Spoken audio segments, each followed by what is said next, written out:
So we have that one guy, and do you want to explain what this is? It's the magic pipe you're looking at. Primarily it's a string instrument, it's also kind of a percussion instrument, but it covers all the ground in between too, which is to say it's very sonically dense it can be. It's all very sonically dense. Strings, percussion all at once. Electronics, acoustic, electric, chaos. So, if I can interview you, my name is The Hooded Thing, and I'm going to ask you a personal question. Please. Okay, there's two, to be honest. A, who do you call if your button breaks on the magic pipe?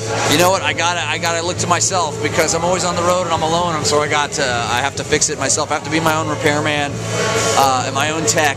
And every day there's a little bit of a fix it to do, but it's all right. I like being in touch with my tools, and I like trying to understand my medium and always knowing what I do as well as I can, so I can fix it really easily, just like anything in life, you know. Okay, so that's where it comes in handy to be a mad scientist. Absolutely, or a mad scientist by default, which is what I call myself. Yeah. Okay, so as a mad scientist by default, do you have a boot guy? No, I'm the boot guy too. There's always depending on what town I am, there's always a friend or two. Maybe I could call for some help if I really need to. But most of the time, I'm the boot repairman too. All right, so we have that one guy. We have the scientist of Free-Rolled Radio, and I'll let you take over the interview. Alrighty.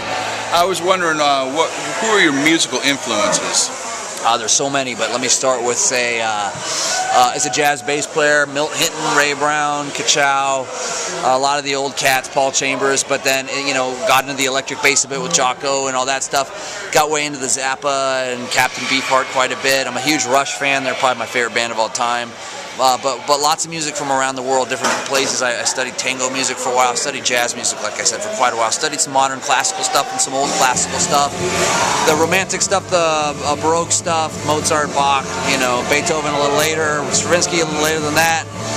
Let me think, what else? What am I missing? I'm missing quite a bit, but early 80s punk rock, Black Flag, the Minutemen, for me, those are two real big ones. Mike Watt's a big influence.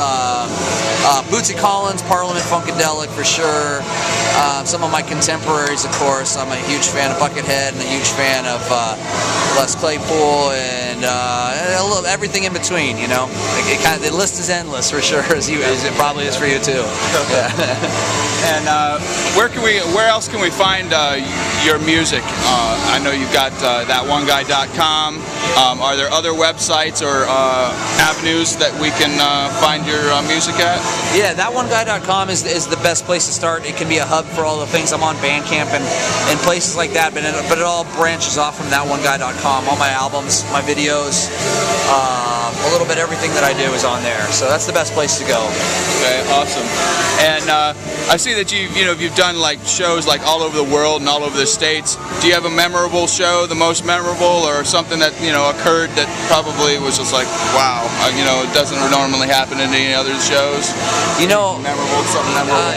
Yeah, there's a lot of memorable ones. There are always surprises too. Sometimes they're big festivals and things where there's these big audiences, and other times it's in a small little funky place, and just the vibe happens to be something special that night, and it just feels, like playing feels very, very magical, and the energy feels really good. So there's a lot. This is a festival I play every summer in Australia called Woodford. Well, their summer, which is our winter here, but Woodford is a very special place. Here in the States, there's lots of fun. I mean, I love playing on the West Coast, up in Seattle and Portland, the Pacific Northwest. I love Texas and Austin and New Orleans. I have a ball in Lafayette, Louisiana. I love coming to Orlando a lot.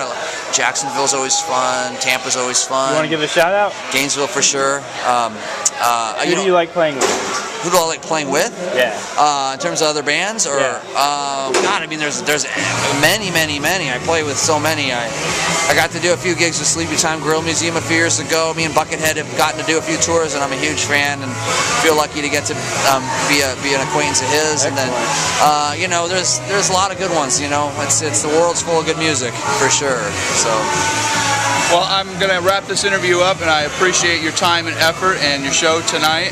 And as always, you're like an amazing artist, and I appreciate you giving. And definitely, I am honored that you would give me the time to, do this little interview, and appreciate it very much. My pleasure, friend. Appreciate y'all supporting me. It means a lot to me. Nope. That One Guy, Gainesville, Florida, 2011, or is it 2012? Ow. Ow. Alrighty, thank you, Andy Bob.